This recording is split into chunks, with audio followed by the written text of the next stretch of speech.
Now tuned into the greatest. Good morning, good evening, good afternoon, whenever it's meant to reach you. Listening to another episode of 6 Run Podcast. I am a 5'9" host with sophisticated ignorance, Uncle Pooché.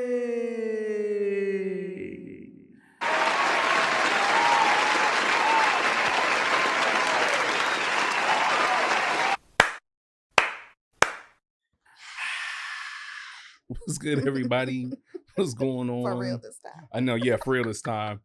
All puns intended. Alex, Mark, we love you guys. Welcome back. Welcome back, ladies and gentlemen. 6 Run Podcast. You know what it is. 5'9" host. I am your good friend, your Uncle Pooché. But I am not the only one here today. I always have my favorite lady.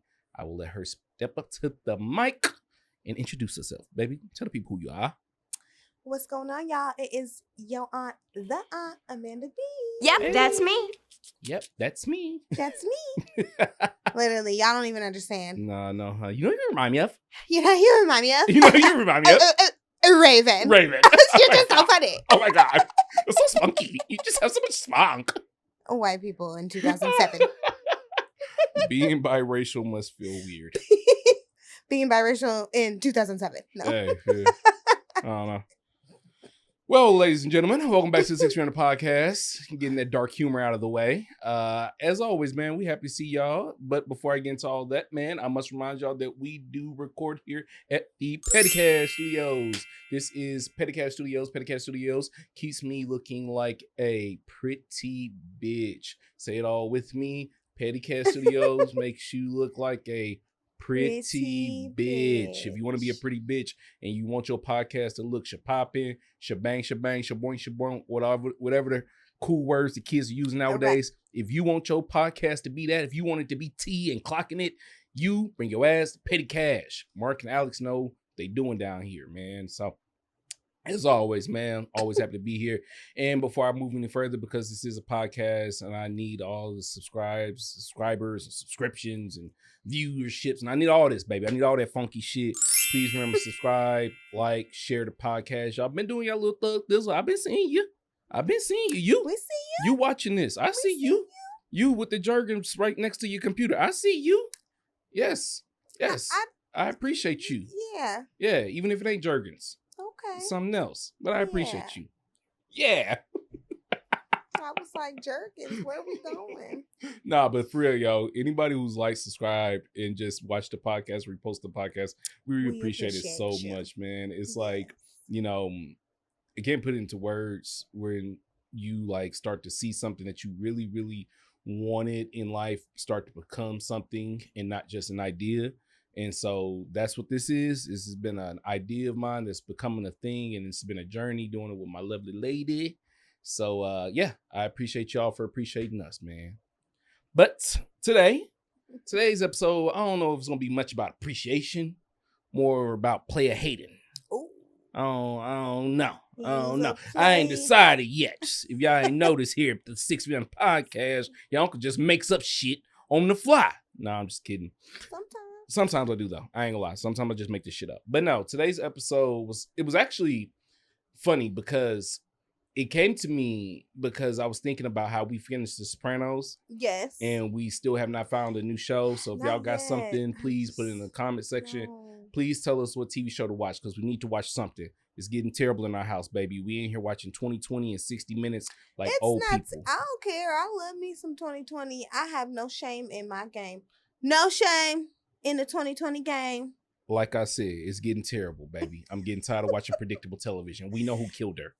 It was the husband. Yeah, it was the husband. It was her brother. Yeah, it was the brother. Motherfucker. Maybe it was the person who had the knife in their hand. The neighbor. Yeah, exactly. But nah, man, I was thinking about how, you know, we are no longer watching The Sopranos. Yeah. But I was thinking about how we watched this other show, and it just, every time I think about the show, it helped me so much. It helped me. I know you thinking to yourself like, what show? What show helped you? We watched so many shows. You're probably thinking, what show helped you? And I'm gonna say it. I'm gonna say the first words, and you gonna know what I'm talking about. But let me tell y'all something about this motherfucking Bojack Horseman. Woo! Bojack Horseman. Bojack had me mad. Boy, Bojack Oh Horseman my helped me so God. much. Bojack. Bojack was That hurt my that So, show, boy. you know, for another episode, for another day, we'll Yeah. get into why Bojack came in a perfect time in our lives. But let's just say Bojack came into our lives during a time period where we weren't, you know, necessarily on the brighter side of things. Our relationship was intact and Right. we, you know, were a unit, Right. but there were just certain things that weren't going particularly well in our personal lives. Mhm. And so watching Bojack, I remember when I first put it on, I just wanted to have some like low-key background noise, right? Yeah. And then I was like, you know, I want to also just have something that, you know, I think I've heard about a couple of times. So let's like background noise with it also being good. Because sometimes you just want background noise and you turn on a Tubi movie, you know, and that's how you start making them Michael J. White movies. And you'd be like, man, Michael J. White's a terrible ass actor. Could kick your ass, but terrible ass actor. I love you, Michael. I'm like, we love you, Michael. We don't need Black him Dynamite coming in is here one of my favorite shows. kicking your ass But you now. be making some terrible ass Tubi TV shows and you know it, bro. But anyways, so I turned on Bojack and I remember like after like the first 2 or 3 episodes, I was like, God damn. Yeah, I came home from work. Yeah, you came home from work and I told you, I said, man, I've been watching this animated TV show. It's called Bojack Horseman. And you were like, what? And I was like, it's this show. And you were like, oh yeah, I've seen it. And Like that's the where it was horse, like, yeah. it was like, I've just seen it. But then after you watched the episode or two like me, you were like, man, this is I was like, this why is are heavy. animals like so heavy? It's This like is- a human. It has dogs. Is he a horse? Is he a man? You know, he's Bojack? I don't know. I mean, But before I go into my deep spiral Bojack, yeah. what really got me into today's episode wasn't necessarily that show. It was just like the self-awareness. Because that's when I said the show taught me something. Yeah. It taught me about the importance of self-awareness. Because like I watched that show and we watched the whole thing, and I was like, man, this motherfucker Bojack has no self-awareness. I mean, no chill. No chill. That horseman Man. has no chill. None. But then I started thinking, I was like, actually, there are episodes when Cuz gets like super meta and into himself and introspective. Yeah. You know, obviously with the help of certain people, He but got the Tony Soprano Yeah. effect. See- Yeah, I know. Yeah. and then I'm like, okay, was he too self-aware? And then I was like, damn, that's kind of crazy. Being self-aware is a balance. It's hard. It's super hard. So I know you guys are like, so is the episode about self-awareness? No, it ain't about that either. What the episode is about is being self-aware of the people around you. Because over the last couple of weeks, we've had episodes with good people, Yessie, our boy Mikey, B Guns, Colette, Jay Cush and M.I. Cuts. Thank you. Great people, right? And I would go on record and say I am not in competition with any of those people. No, absolutely not. No, absolutely not. I am, though. I am in the business of collaboration. Absolutely. I believe in collaboration over competition. In my world, as some people believe in competition, Yeah. no collaboration. At all. And to me, Mhm. that ain't nah. I mean, just like we in the episode with Colette, she was like, "If I win, you win." Absolutely. Like, there's no competition No. in this, but there is. There is so much competition, bro. It's just nice to say. So it's like this, man. Shout outs to Colette, Sister Dope, and all the nice ladies over there. Shout outs to Sister Dope for allowing the aunts and uncle put on their comedy for a cause event yesterday. That was very cool, y'all. Thank you. When this comes out, I'm pretty sure it'll be 2 weeks after that, but you all get my point. It was a very good time, man. And I was very happy because I don't feel like, for the most part, any of the comedians were competing with each other. No, it was like everybody was just kind of there vibing, you know, just chilling and just humbly working on their notes. They Yep. were sitting in the audience. I had to be like, hey guys, like, you know, just like you have a green room in a comedy place, there's still a separate place for comedians. Like, Yeah. go nah. mingle. It was beautiful, man, because it let me realize like yesterday's event amongst comedians let me realize that there can be a world where creative people can exist and not have to feel like they're always worried about getting snaked or being taken advantage of or being, you know, used and abused just for what they can bring to the table. Now, I also acknowledge that yesterday was a sheer example of an anomaly. That is not how most things work in this city. As unfortunately, living in LA, you have to unfortunately start as competition before people will ever want to collab with you. Because as much as I hate to say this, LA is a what can you do for me type of city. When you said start as a competition, though, like start as a competition in yourself, like what do you mean? Like be aggressive with people in the same scope as you? Or I'm glad you asked that question. I believe that it's a little bit of a half and half. I believe it's a little bit of a half and half. You have to start a competition with yourself.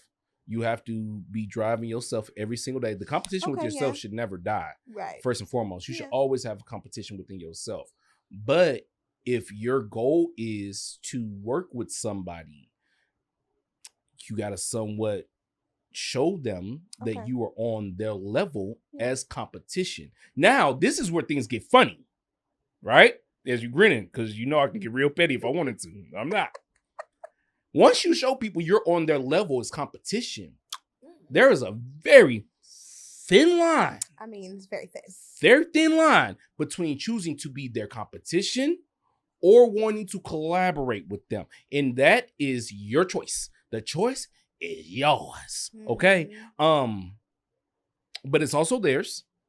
And understand that it's not gonna be anything if it's not mutual.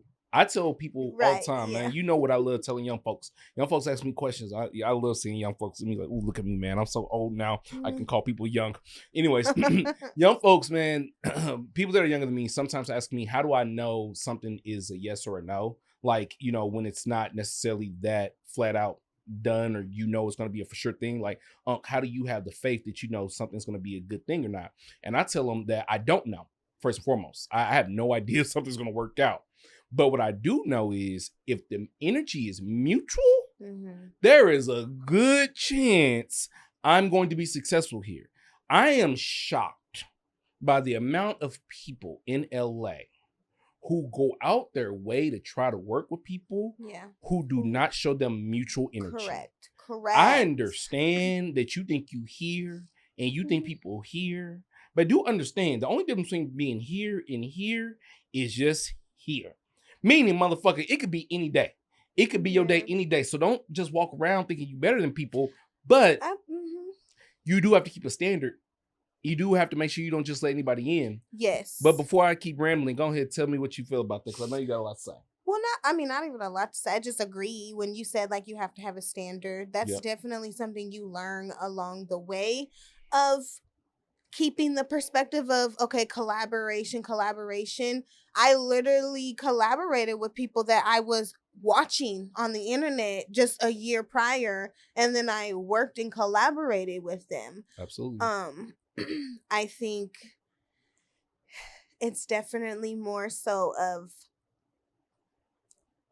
I think when you are going to go so hard on wanting to collaborate with them, holding your standards high regardless, and just kind of doing your research on not just wanting to collaborate with them because they're popping, because their numbers are high. Yeah. I think you really have to do your research to make sure that you don't stumble or get discouraged, because you gonna get what you're asking for. You're gonna get what you're asking for. The vanity effect will leave you very hollow here in LA.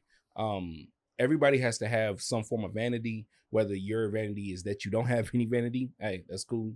But like the appeal, the look, the whole like package thing, if that comes with no substance, then that's going to leave you very depleted. Like, know your why for real. And exactly. And that's what Auntie's talking about. Like, if you just getting caught up in the looks of people's numbers, so that's why you want to be on their team. In the yeah, you got them Diddy pictures. Oh man, not the Diddy pictures.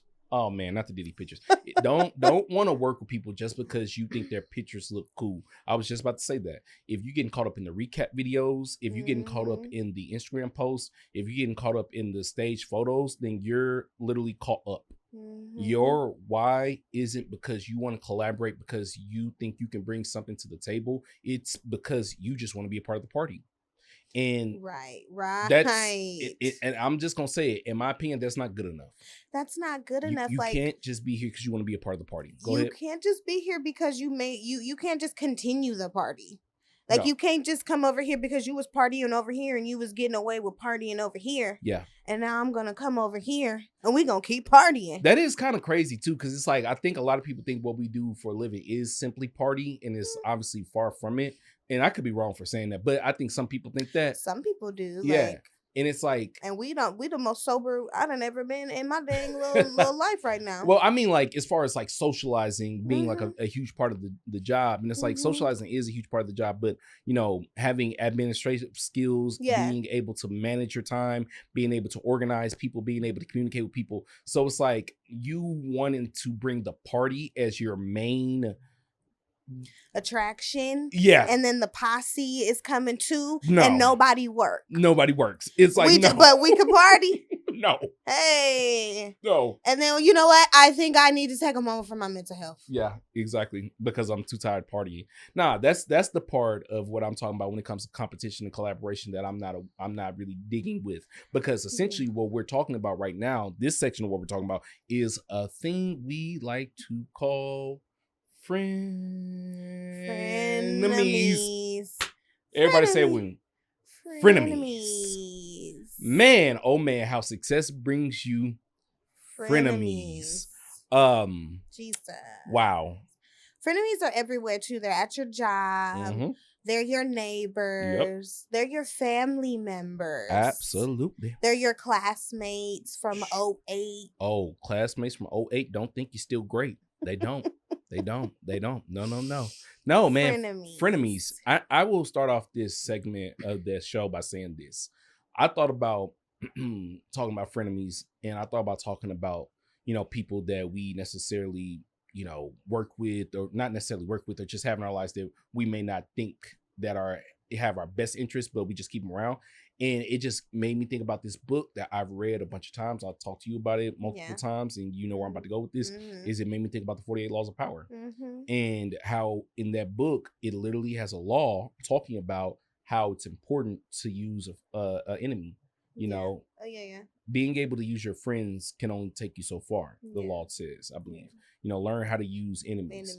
And initially, to anybody reading that book, you know, especially if you're like, that book's about manipulation, it obviously sounds bad.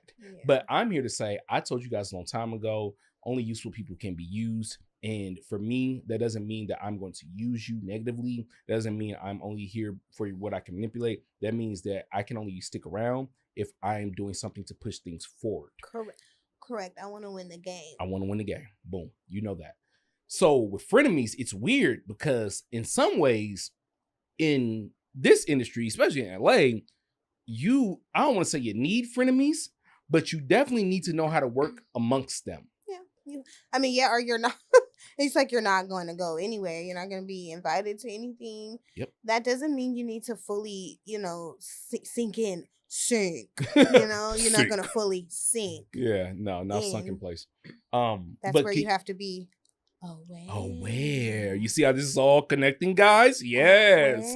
You have to be aware. But no, honestly, before I go any further, can you talk about a little bit about how important it is to be aware, to understand that your awareness and frenemies go hand in hand? Can you talk about your experience with that? I think, at my old job, I definitely had that situation because we both had the same type of experience, and it was like you instantly wanted to scoop me up and just tell me everything. And the moment you saw me doing well and getting good feedback, it was like, X-May, let me tell everybody that she's just here to steal everybody's job, which I was not. I don't want your funky little job. Oh my God. But it was just because you were the intimidation of where I knew that you are going to be a friend of me because you're not going to take my advice seriously. You're not going to take my feedback seriously when I'm really just giving you feedback on how to just be more secure. When everybody can see through you and you think you projecting, nobody can see that.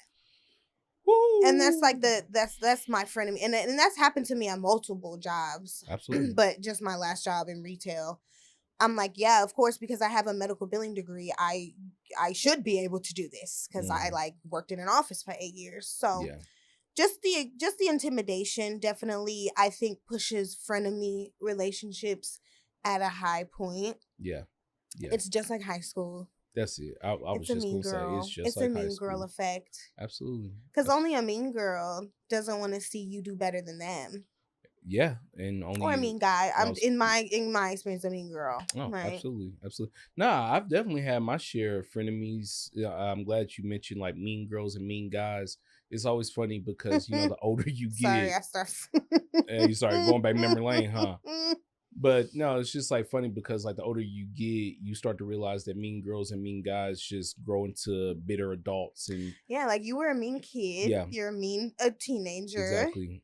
Now you're a bully. That's it. Because you're a grown ass person, so you're being a bully. Yeah, you're just being a bitch ass individual. Nah, it's crazy because like I think about my frenemies all the time and how like my frenemies, I literally was in a group chat with two of my frenemies, and I didn't realize they were my frenemies like that until my life started to change. And I think that's the craziest part about frenemies because they were literally considered my friends until they turned into my enemies. And I would go out on a limb and say that we were friends, but we did turn into enemies because they secretly did not want me to succeed. You were in competition with me the whole time. Like, okay, well, as long as they're not doing better than me, we cool. Come on we now, can y'all. keep going out. We can keep doing Dalasaki bombs. Exactly. We could keep not remembering the day. Exactly. And that, for y'all who don't know, your uncle was a alcoholic for 7 years of his life. Did drink a lot. I drank to forget. I definitely did not drink to remember. And I like to say that I don't have anybody in my life wholeheartedly, anybody in my life who wasn't trying to help me change. I don't have them in my life anymore. No, because literally I'm like, no. I'm right there with you. Like, you're telling people you want to take your health more seriously. Yep. Maybe you should take this. And they're like, oh, we got time. Don't a motherfucker be like, you got time. No. Sometimes you just gotta analyze the way they say it. It's like they didn't say that in the Auntie Tabitha Brown way.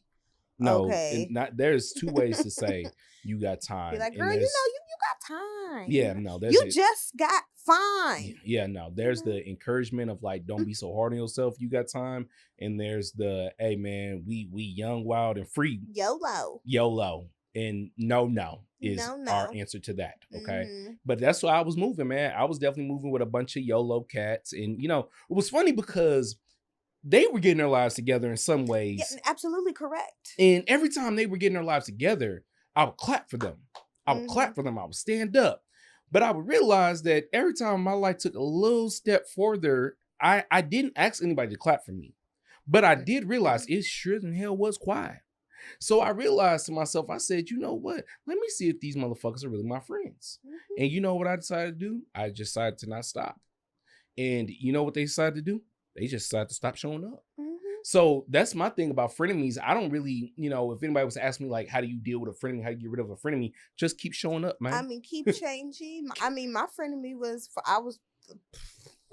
motherfucker, the minute second I did exactly what they were suggesting me not to do, it was a whole switcheroo. Absolutely. That's the thing about frenemies, man. They can't not show their true colors. And they think that they know better than you know for yourself. Absolutely. That's usually like red flag number one for a frenemy. They usually think that they're like bossy ass. Yeah, they think that they know how your life should go better than you should. Which again, hey, if that's what you think, hey, that's what you think. But it has to be mutual. Like, you have to be inspired by that friend. Don't take no dang buddy advice that doesn't have their own road paved, No, absolutely. My issue was the people that I look back on that were my frenemies and that wanted, less for me by pretending they wanted the best for me really pissed me off because they played dumb. Ooh. They played dumb. When I asked them and I called them out on their bullshit, and you know who you are, you played dumb. You act like you didn't know what the fuck I was talking about. You pretended like you wasn't really who you was, and that's the only thing that makes me tight to this day. Like, I don't give a fuck about what these dudes is doing with their lives. Like, hey man, my life is, hey dog, like I tell you all the time, sweetheart, life is okay. It's not bad, I mean, obviously it's not bad, but it's not, we're continuing to get to the good that we see for ourselves. Absolutely. It was like crazy because like my frenemies definitely, like one of my frenemies was a former roommate, and it was crazy.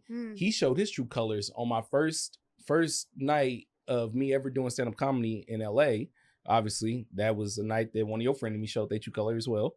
You can share that story if you want. But on my first night of doing stand-up comedy in LA, he just went AWOL. You know, he swore to God he would be at the show. Remember, we roommates, so we less than 10 feet apart. No, yeah. I'm gonna be there. Day of the show, literally does not come out of his room. Just all day. The whole day. The next day too. Yeah, about. A little bit. Yeah, you know, but I found out he had a drug problem. So, hey, I mean, yeah, we're not bashing people with drug problems either. No. Please go get help if you have a drug problem. That's what we were saying. But this is leading to my next point. I found out he had a drug problem, so I realized his problem was bigger than his issue with me. Mm-hmm. A lot of times, the issues with people that are competing with you, it has nothing to do with you. Somebody did not tell them good job. Mm-hmm. Somebody did not hug them. Mm-hmm. Somebody did not tell them they were worthy. Mm-hmm. Or flip side, watch this. They did. And you could be pursuing what their parents want them to pursue. Yeah. That's been a thing of my own because I'm an independent person. Like I don't have parents.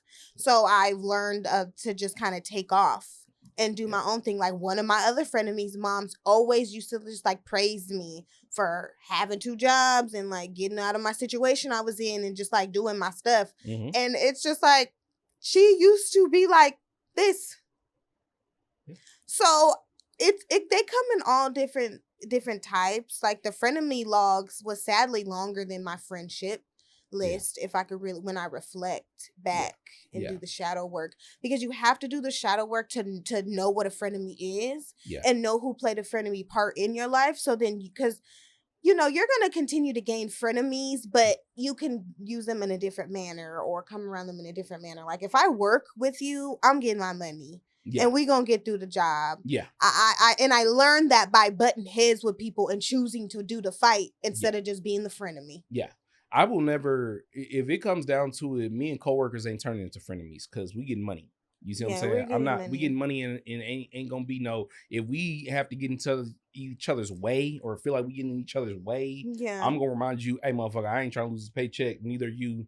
Let's not start that frenemy shit. Right. But like if we ain't getting money together and this is just like a day by day thing and I just can feel the enemy of the frenemy coming off of you. It's 2 different types of code. If you've been working with the person though for a very long time, that's just what it is. Absolutely. I just think it's funny because back to the Bojack Horseman thing, it gets to a point where you have to. I can't forgive him. You can't forgive Bojack. Bojack's not a forgivable person, so I don't think you're wrong for not forgiving him.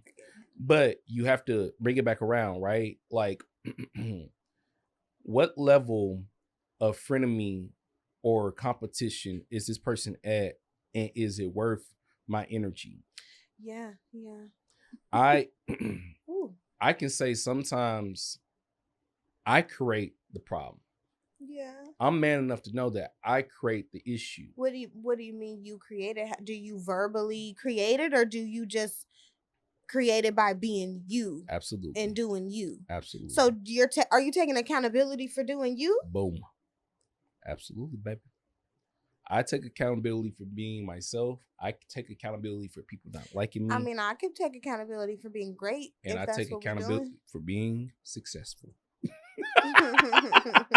and in reality, your opinion of what successful is doesn't matter because that's how you keep it going with being in competition with yourself. Absolutely. I'm doing much better than the person I was last year. Let me tell you something. We're doing much better, baby. Than who we were last year. Exactly. Doing last year. Exactly. So I'm a motherfucking success story. I am a motherfucking success story. Because I got to clip this shit, baby. All right? Clip it, baby. I'm a goddamn success story. Let me tell you one more time. I am a success story. Not because I say I am, because I know I am. Because as my lovely wife just said here, I am better than I was last year. She's in a better position than she was last year. Very much. That is all I need to succeed. Okay? The competition thing for me is only valid, only necessary if and when I need it to be necessary. Meaning this, if we playing basketball, oh hell yeah, I'm about to be competitive. Mm-hmm. If we, are trying to like see who can get the most viewership, absolutely. I want to be competitive, baby. I want to win the game. But understand, everything of what I do in my day-to-day life, I judge it by how well I like it, how much I think it's cool, not by what people think, not by what people want. Now, again, this sways because this is a podcast, and I'm not coming on here talking about shit that I just think is cool and fuck the viewers and fuck y'all. Nah, I think y'all have talked to me about this type of stuff, so we come to talk to you about it. You know, I don't say I speak real shit. People tell me I speak real shit, so I know I'm successful. They do. Because people tell me things. And that was the whole purpose of coming on a platform and expressing yourself, is to have it resonate with people. Absolutely. Look, I used to tell people this, and I still stand by this, right? At a certain point in life, once you get so good at certain things, you don't have to tell people you're good at them. I call that the LeBron James effect. Most people in the world that are cognitive, that know about sports, especially United States of America, know about basketball. They know about LeBron James. Most of those people, I would say, they have the opinion, whether they think LeBron sucks or whatever, right? That's irrelevant. But they would say that LeBron James is good at basketball. So with that being said, right, LeBron James should never have to say, hi, I'm LeBron James. I'm good at basketball. Yeah. Why? Because people know that he's good at basketball. So as I told you before, when you get to LeBron James good, and people have been like, well, most people don't get to LeBron James good. Actually, a lot of people get to LeBron James good. What do you mean people don't get to LeBron James? People get to LeBron James good. They don't get to LeBron James great. LeBron James been playing for goddamn 20 goddamn years. You may be the LeBron James of your post office job. That's what I'm saying. You may be the LeBron James of the gas station clerks. Shit. You may be the LeBron James of the stripper joint. Who knows? But you are the LeBron of what you do, dog. Dollar bill. When they say your name, they think of you like they think of LeBron James. Okay? I mean, respectfully, when people say Waferz, they most definitely say the aunt and the uncle. I mean, hey, that may get clipped out of the show for proprietary reasons, but I definitely appreciate the shout out, Auntie. I was just saying. I get it. That's the LeBron James. That is a LeBron James thing. That's my opinion. And before we move forward, now that my white swag weighed into that, shout out to today's sponsor, Waferz. Y'all know what it is. Waferz Lights is what we smoking on today. Hey man, listen, dog. Sun-grown flower is from the sun, dog. I know a lot of people be like, I don't like smoking sun-grown flower. That's cool, man. But let me tell you something. If you don't smoke what comes from the sun, use a bum. And I mean that. Shout outs to Waferz. Thank you. Nah, but for real though, when you get to a certain point in your life where you are known for something, you no longer need to tell people, hey, my name is blah, blah, blah. I'm good at this, because shout outs back to 48 Laws of Power. Your reputation now precedes you. Guard it with your life. Yeah. Okay. So what I'm saying to you is that my whole thing about frenemies and competition and all this stuff, I view it as as Colette said, it ebbs and flows, it comes and goes. But long as you stay morally intact, long as you stay as high as on frequencies with integrity as you can, and I say it like that because sometimes motherfuckers gonna bring you down, but long as you can stay as morally intact as possible, you don't have to worry about the frenemies or the competition or them and Shem getting out for sure. They always do. I mean, the security in that, just it's happened, so you know that your gut is right. And so then when you watch something happen, when you know, I feel like that's not right. That's not right. But you don't be like, hoorah. No. Or you don't be like, I have a dream. Freedom. That one day, because I have stood my ground for people, because I'm a power to the people advocate for people being treated right and being compensated fairly. Yeah. And I lost my job. Obviously, at 20, I had just turned 26 and I was there for 6 years. I lost my job for power to the people in. Yeah, no, learning how to pick your battles is definitely, that is definitely a huge lesson in progression. It is, because that company got bought out. See? And now I'm more secure in knowing that I was right. Just because I was right, I could have just exited and went ahead and been right somewhere else. That's Yep. something I learned. Now, I to this day don't think I was wrong. No. I just know that how it was done. So when I observe that happening in other places, I've had to learn because I've powered to the people a couple times. I stood up for folks who wouldn't stand up for me. Passionate about. Shoot, that's why I joined the dang workers' wellness in the first place. But nah, man, because there's no competition. If we all get outside and get paid on Friday, mm-hmm. why are you acting like that? That was all I was saying. I mean, I think what happens is everybody, not everybody, but a lot of people just want to feel secure by feeling like they the boss. Yeah, that's just the boss that ain't the boss. Yeah. And I've been the boss by accident, but not like, hey, Mary, you know that you need to get 15. Like, nobody cares, Mary. Mm-hmm. Hey, Mary, they walk around looking at people. You might want to watch out. That's what I'm going to do. I'm going to let you know. Because ain't no competition. Well, I think what it is, too, is like not making like whatever we're competing about or collabing about your life. I know we're all passionate and we want to make it in LA, but it's like I see a lot of people sometimes on my timeline be like, man, fuck y'all, I'm trying to get it, or fuck your feelings, I'm gonna get it, or I don't give a fuck about nothing else, I'm trying to get it, or like I don't give a fuck and I'm gonna keep charging people for whack terrible ebooks and master classes. You need to stop that shit right now. I don't want to see that shit no more. $395, but today you can get it for $47. Bitch, you got somebody in the background yelling and screaming. Bitch, I don't want to see that shit no more. Okay, you sound like this has happened by experience. Like experience, yes. Yes. Okay. Now I didn't buy it for $47. I bought it for $1 because I knew, bitch, nobody was gonna buy that shit for $397. So I said, let me see what this bitch is selling for $397, and she was selling sirens. Sirens and neighbors knocking at the door, and we didn't cut that out. Dollar store masterclass. Yeah, nah. I think it's crazy because like I understand that to be able to collaborate with people or be able to, you know, move up, you have to go back to what I was saying earlier. You have to be seen on their standard, and so again, I see why y'all broke up. It was 3 business people.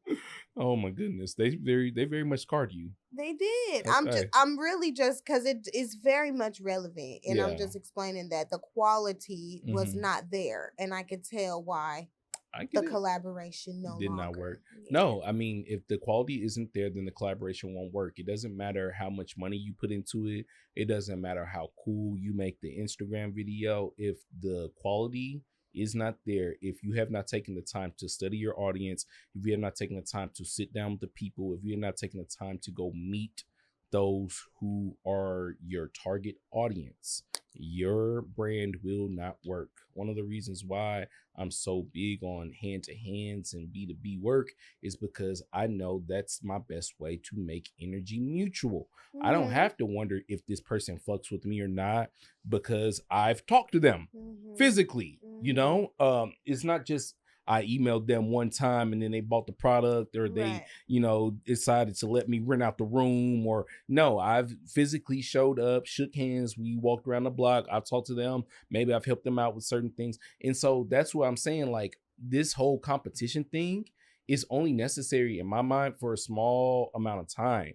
The competition should only be necessary if you're trying to end up on someone's radar. Now, if you're not willing or wanting to work with someone, then continue to be the competition. I guess I don't really care about all that. But if your end goal is to one day work with them, like learn how to collaborate, learn how to bring yourself value. But then, or just learn from the person. Just because you guys do the same thing doesn't mean that you can't learn something from them. Absolutely. No, you make a great point there. I think that's one of the biggest issues with anything that I endure here in LA is that people don't want to learn. Why don't you motherfuckers want to learn? I'm like, you took a picture 3 fucking years ago with somebody and you post that picture every 4 damn days. Man. Oh again. My goodness. It's just very difficult because like you deal with a lot of things where you see there could be W's, but they turn into L's because of pride or just, you know, or ego and things like that. And it's just like, it doesn't have to be that way. I love the fact that people who I bring onto my platform may have bigger platforms than me, may have, smaller platforms than me. Honestly, they may not even have a platform, maybe this built their platform. Maybe this built it. Maybe it's the first platform they've ever come on. I don't care. I want people who have mutual respect for me and you and who want to see us do well. While obviously I bring them on because I want to see them do well. I don't judge people by the ability of saying that they have X amount of followers, man. Because listen, followers are relevant to me. If you get naked on the internet, you're gonna have a bunch of followers. If you don't get naked but say crazy shit on the internet, you're gonna have a bunch of followers. But if you're just a regular individual who go to work and like to do things on the side and post on the internet, you're probably not gonna have a lot of followers. So that's just the thing to me. So people in 2025 still judging shit off of followers. That's it, brother. Yeah, brother. Brother. We watched a whole documentary on how this man literally did a experiment. The experiment, yes. And that girl got popping. And the one person was like, I can't do this. I want to do this authentically. Yes, it was a documentary on Hulu. Man, I don't even remember. Wasn't it called Made? Nah, Made is the old MTV show, man. You showing your age right now, baby. Ooh. Yeah. I swear it was called No, Made. it was not. No, absolutely not. Made okay, we watch a lot of YouTube. We watch a lot of YouTube. Anyways, don't add me. It was on Hulu. If y'all want to watch it, it's something about influencers. I can't remember it, but it's from like 2020. Yeah. So yeah, check it out. But they bought all the followers. The moral of the story is they bought all their followers. Yes, and they showed how basically more people came. They bought bots. Yeah, they bought bots, and then more people started to follow them just because they had more followers, and then they showed the social anxieties that come with it. Because that's the other thing that and I the don't. Invites. Yes. In the invites. Because the girl got invited to everything. Yeah. And the guy didn't because he declined all the followers. But at this point, it sounds like we are raving for followers, and this is not what this is about. Just watch the documentary. My God. Nah, watch the documentary, though. It is dope because it is show how, at the end, that nobody really felt comfortable pretending on the internet. And that's why I came here to do this episode. I don't want to pretend on the internet. So that's why you may not see me a lot of times on the internet. Hey, maybe sometimes I got a lot to say on the internet. So you will see me on the internet. It is definitely a difficult thing as I can share something with you guys as I've talked about competition in this whole episode. I am not above it. I am not feeling like sometimes I open my phone and I look at Instagram and I see that he's doing something or she's doing something or they're doing something. But I have to remind myself that, man, listen, this is all in my own due time. I can't rush shit.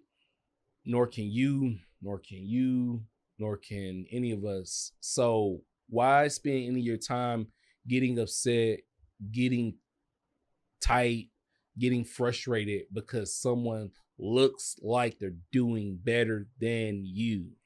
First and foremost, you don't know how motherfuckers are doing.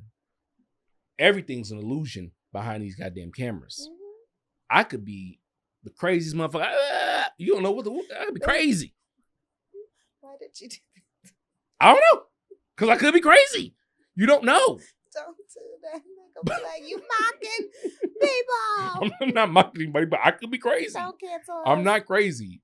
I am crazy, but I ain't, that type of crazy. Different type of crazy. Yeah, I'm my own type of crazy. But no, it is one of those things, though, where it's like, I am not above jealousy.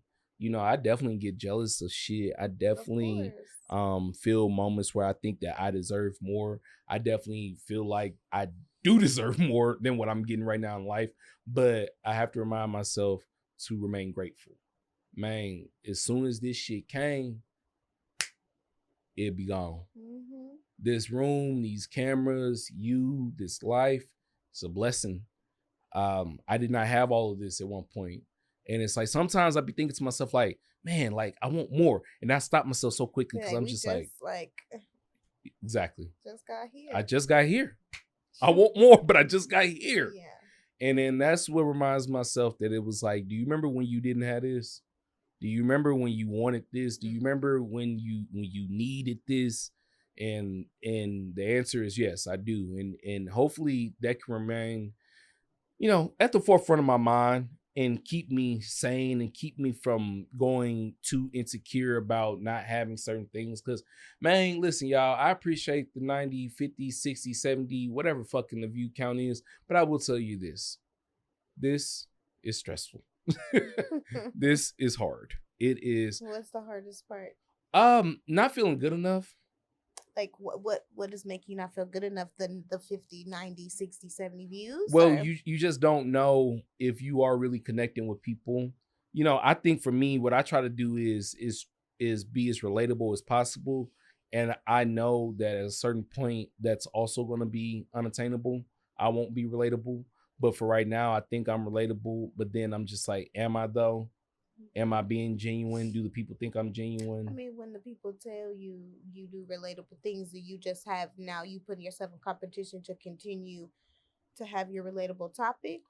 I think I put myself in a position where I fear the day where I no longer have the ability to be as creative because I've lost all my whys. Yeah. Because I let my jealousy and my insecurities take over me.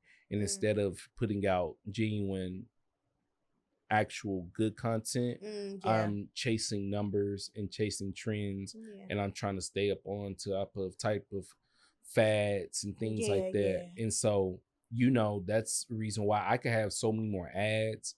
I could work with so many more brands, but I don't, because they want me to do certain things and they want me to act a certain way, or they want me to, you know, portray myself in a certain way, and I don't want to do that. Of course, yeah. So I fear the day that I have to do that because I need money.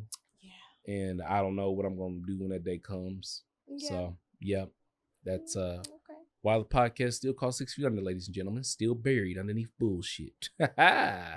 But yeah, man, before I cap off the episode with our listener letter, just want to remind y'all, man, try your hardest to, put the competition aside. Collaboration, elaborations, progressions, all the Asians I can throw in there, they all happen when you work together. You know what I'm saying? Teamwork makes the dream work. Until you got anything to tell people before I pull up this letter? I mean, honestly, teamwork make the dream work. Invite somebody to your table and you'll go to a bigger table eventually. Pay it forward. There's room for us all. There's room for us all. Don't be a mean girl. It's not cute. Don't be a mean girl. We all saw what happened to Rebecca George. Okay. Regina George. Who gives a fuck? A lot of bitches, because Mean Girls, it was October 3rd. And guess what? Ago. Who gives a fuck? I'm just playing. Well, you about to get us canceled. We give a fuck. Hey, man, if you got to this part of the episode and you even saw that, I appreciate you. Say something in the comment section. We appreciate you. I'll never disrespect your white queen like that ever again. That sounded crazy. Yeah. All right, Abel, give me a name, yo. Billy Bob. That's my name in training. Oh, Billy Bob. Okay. So Billy Bob is a very, very scorned man. I don't even need to look at the letter. It's very short.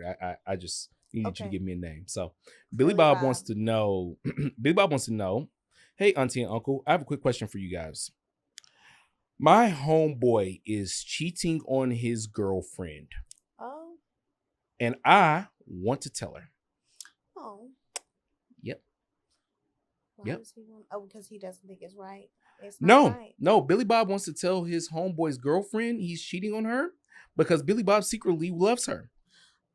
Yeah, that's usually a thing. Yes, usually a thing. Yeah, so the letter goes, hey, auntie and uncle, I just want to know how I should go about this. My homeboy since grade school. Since grade school. Is cheating on his fiance, and I don't like that. I don't like that at all. I really don't like it because she's a great girl, attentive, and honestly the best woman I've ever met in my life. If you can't tell by now, Unc, I am in love with my homeboy's girl. Oh. And I need you and Auntie to tell me, what should I do? Should I tell him to stop, or I'm going to tell her? Or should I tell her what's going on behind her back? Or last but not least, should I just keep my motherfucking mouth shut? Was that short? Please, uncle. Please, auntie. Tell me what I should do. Listen, Billy Bob. All right, we got 10 minutes to have Billy Bob. I think that this is rough. Yes. I think that I don't think that he needs, because what if she don't? Yeah, well, go ahead, say it. I mean, that's just really embarrassing for you. Mhm. Does she give you signs that she may or may like you? Because like you're just gonna, what are you guys just gonna run off in the sunset like a Disney movie? Because this comes from it's always a terrible, tumultuous reason why people go into the sunset after they just like killed 12 birds and shit. Killed 12 birds. That's Fucking crazy. Disney movie. I think that you should not say anything to her because you love her, because your intentions are still not pure. It's because you love her. I think you could have told her if you thought that that's just not right for him to cheat. He said he don't like that because he want her. Mhm. And I don't like that. It be your own homies.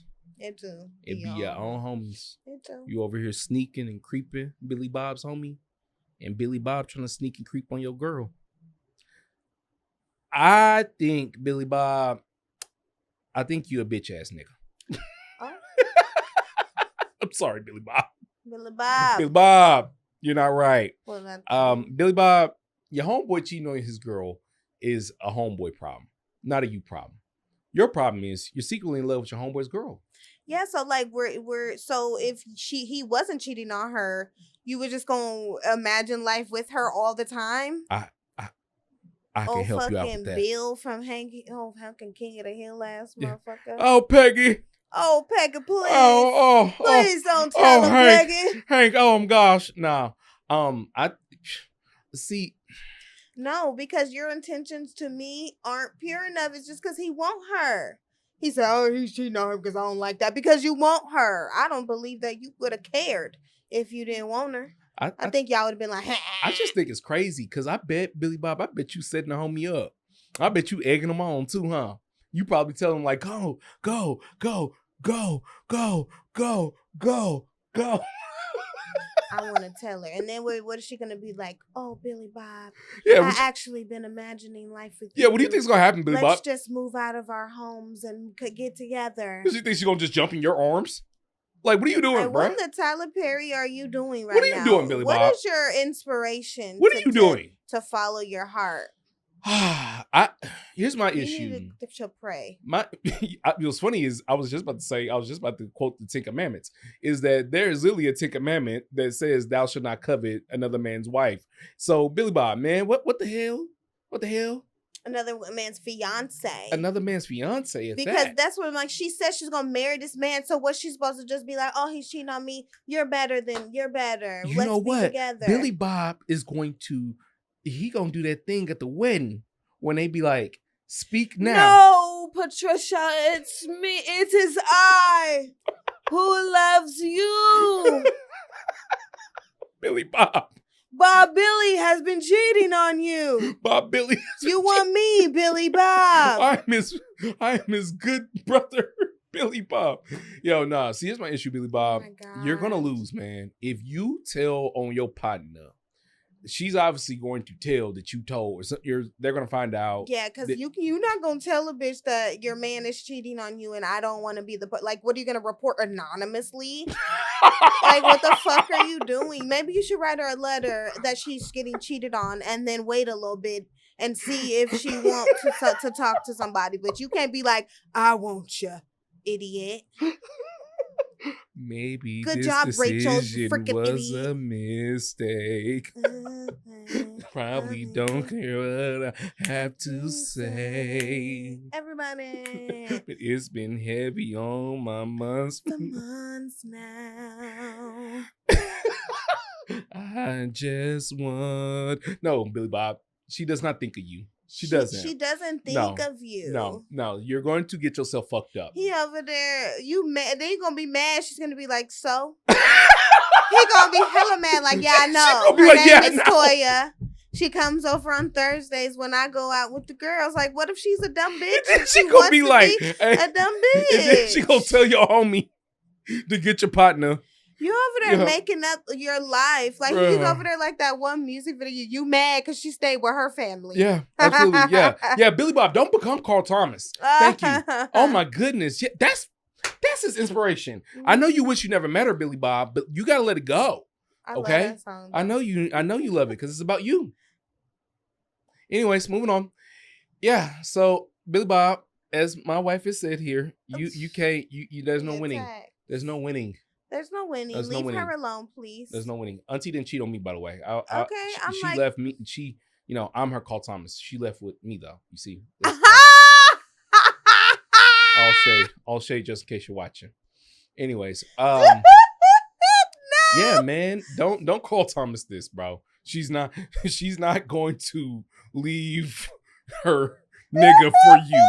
One thing I've learned about women is they don't leave they nigga for another nigga if they, if they really like them. If they like them, they're not gonna let that. As long as he ain't doing some crazy shit, right.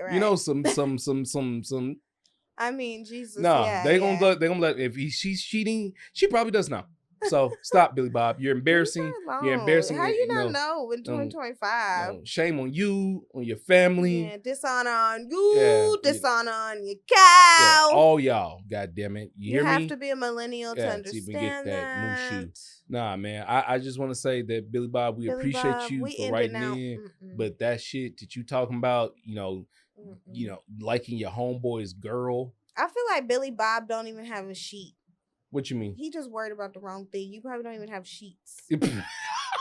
Do you? I'm a housekeeper, so like Billy Bob be hitting them on the bed. Y'all be having their priorities chased. Y'all priorities be fucked up. She said, do your laundry before you worried about what's going on in people's life. You fucking need to get more than fucking 3 shirts. I don't know. I feel like Billy Bob giving me low key like best man vibes. I was gonna say that earlier, and I was like, let me just leave it. That's why I was like, so what were you gonna do? Yeah, you were just gonna be like, we're gonna write a book. Yeah, that's what we're gonna do. Talk about how much he loves his homie's girl. I mean, listen, dog. I'm not feeling it, Billy Bob. I'm not feeling it, Billy Bob. I'm honestly, the clique's not feeling it. Me and my homegirls ain't feeling it. It's just not right. You can't sit with us. You can't sit with us, okay? And you can't sit with your homie. You know what's worse? He gonna be at the wedding, smug as a motherfucker. You know what, bro? Yeah. I'm so happy for y'all. Yep. He gonna be dapping. Billy Bob. I thought Billy Bob thought he was gonna get auntie and uncle. We was gonna be like, well, son, let me tell you. No, Billy Bob. No, we think you a bitch. You being dumb. You think you being dumb. All these fish in the sea, Billy Bob, and you over here worried about your homeboy's girl. And we saying this multiple times because you ain't gonna go out there and talk about the auntie and uncle told me find my love. No, Billy Bob. No, we did not. We did not tell you do this shit. We think you stupid. Okay, leave that shit alone. Do you have anything coming up that you want to tell the people about? Yes, actually, yes. Shout out to my night shift gal partner, Yessie. We have our paint and puff coming on October 18th. Follow the Night Shift Gals. Link is in bio. Okay, it's $42. Yes, it costs money. Okay, you get to paint. We're gonna have vendors there. We're gonna have charcuteries. We're gonna have goodie bags and VIP bags. Okay, honey. And just in case this episode comes out after that has already occurred, man, that event was so much fun. Oh, dang. Nah, it's all good because the world of editing is cool. And man, we really appreciate your event. And thank you to everybody who came out.